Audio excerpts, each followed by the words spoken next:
Welcome to this explainer. Okay, I want you to just close your eyes for a second. The referee's whistle has blown after 120 totally grueling minutes. It's a dead tie. I want you to imagine that visceral, incredibly high-stakes tension of the lonely walk from the center circle to the penalty spot. You know the scene. The deafening roar of the crowd, the massive frame of the goalkeeper pacing the line, and literally the weight of an entire nation resting on one single player's shoulders. Honestly, it's the ultimate dramatic spectacle in all of sports. But what if I told you this supposed ultimate test of skill isn't actually as fair as we've all been led to believe? Okay, let's dive into this because the answer is probably going to change how you watch the game forever. For decades, the traditional alternating penalty shootout, where Team A kicks and then Team B kicks, has just been viewed as this pure 50-50 coin toss of fairness. But some truly groundbreaking research into sports psychology is revealing something completely shocking. This format, it doesn't just test physical athletic skill. It actually mathematically and psychologically sabotages the team that has to kick second. 57.5%. According to some really comprehensive data analysis and advanced simulations, the team that kicks first in a traditional shootout holds a staggering 57.5% probability of winning the whole thing. Just think about that for a second. In professional sports, where the margins between winning and losing are just razor thin, handing one team a nearly 60% advantage simply because they won a coin toss at midfield, that is a massive statistical imbalance. We are definitely not looking at a level playing field here. So the really crucial question is, where exactly is this giant advantage actually coming from? Well, to understand the why, we really have to look at the mechanics of it all. The traditional A-B-A-B format, Team A, then Team B, forces the second team to just constantly play this terrifying game of catch-up. Literally every single time Team A scores, Team B has to step up knowing that a single miss could just end their entire tournament. So as an alternative, researchers are looking at the A-B-B-A format. It's totally inspired by tennis tiebreak. Team A takes the first shot, but then Team B gets 2 consecutive kicks. The whole idea here is to try and balance the scales by preventing one team from perpetually trailing from behind. And this brilliantly illustrates the hidden nightmare of that traditional A-B-A-B format.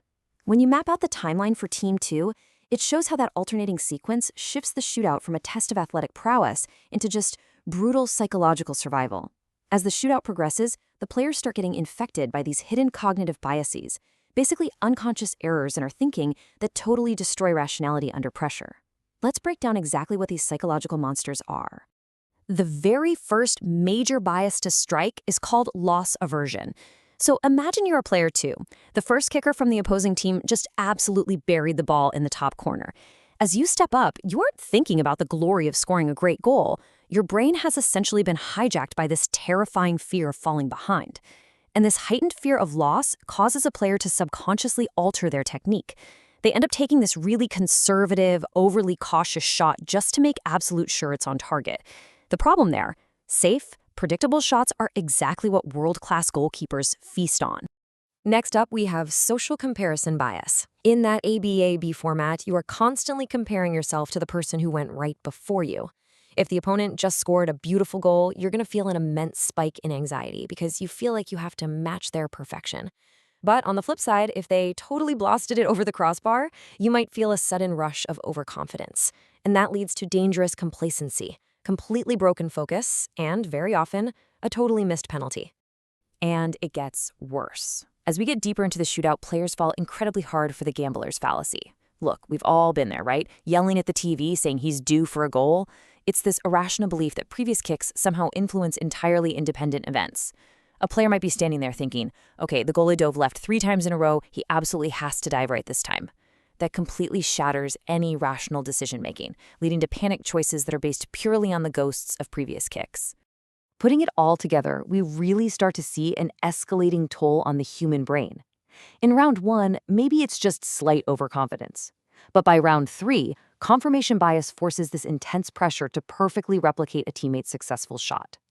By the time we hit that crucial 5th shot, the pressure is practically catastrophic.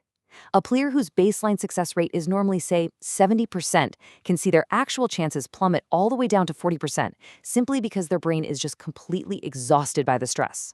So to truly measure the devastating impact of these biases, researchers didn't just sit around and watch old tape. They actually designed a massive in silico experiment. They used Monte Carlo models and AI.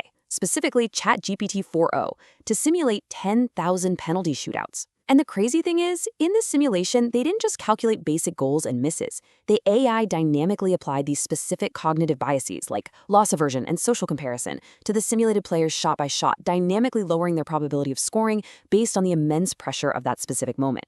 The ultimate goal? To test if that proposed ABBA tennis tiebreak format is actually the cure for all this mental sabotage.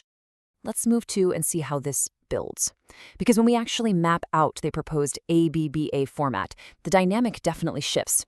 Because Team 2 now gets 2 consecutive shots, that suffocating pressure of constantly playing catch-up is largely relieved. They aren't constantly answering a deficit. They are really just taking their turn. However, and this is a big however, the AI simulation revealed it's definitely not a perfect fix. Taking consecutive shots introduces entirely new mental hurdles, like outcome bias.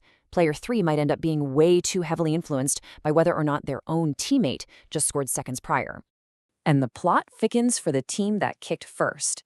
Under the ABBA rules, suddenly they are the ones facing the unprecedented stress of following 2 consecutive opponent shots.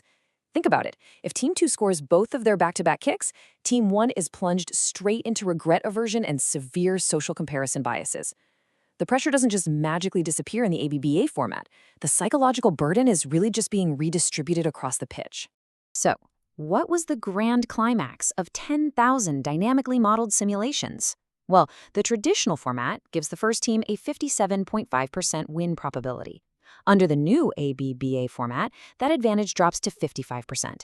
Statistically speaking, this is a massive improvement that undeniably makes the game fairer. But 55% is still not 50-50. It is a vast improvement for sure, but it is not the perfect mathematical cure everyone was hoping for. Now, what's really interesting about this slide is the visual proof of that lingering unfairness. It's pretty striking. If we look at the distribution of winning probabilities, you can see the block representing the new ABBA format visibly shifts closer to true fairness compared to the old format. But notice how it just stubbornly refuses to perfectly center on that 50% line. A small but super persistent bias in favor of the team that shoots first basically refuses to be formatted away. So why does this bias survive?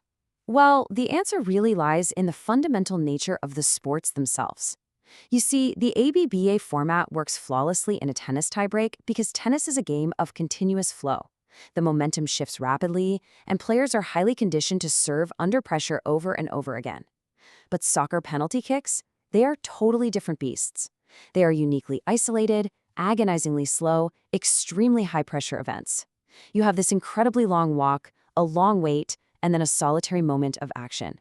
And in that deep isolation, cognitive biases absolutely thrive. You just cannot completely format away human anxiety when a player is left completely alone with their thoughts in front of 80,000 screaming fans. But hey, this data isn't just for the folks making the rules. There is a massive practical takeaway for coaches on the ground right now. Managers need to evolve into what researchers call decision observers. By understanding these very specific biases, a coach can actually arm their players with targeted psychological defenses. So instead of just shouting some generic, "you got this, man," motivation, they can specifically counsel player 2 on fighting loss aversion, purposefully trying to lower their cognitive load. It's really about training the brain just as rigorously as you train the striking foot. Which brings us to our final and perhaps most difficult question of all.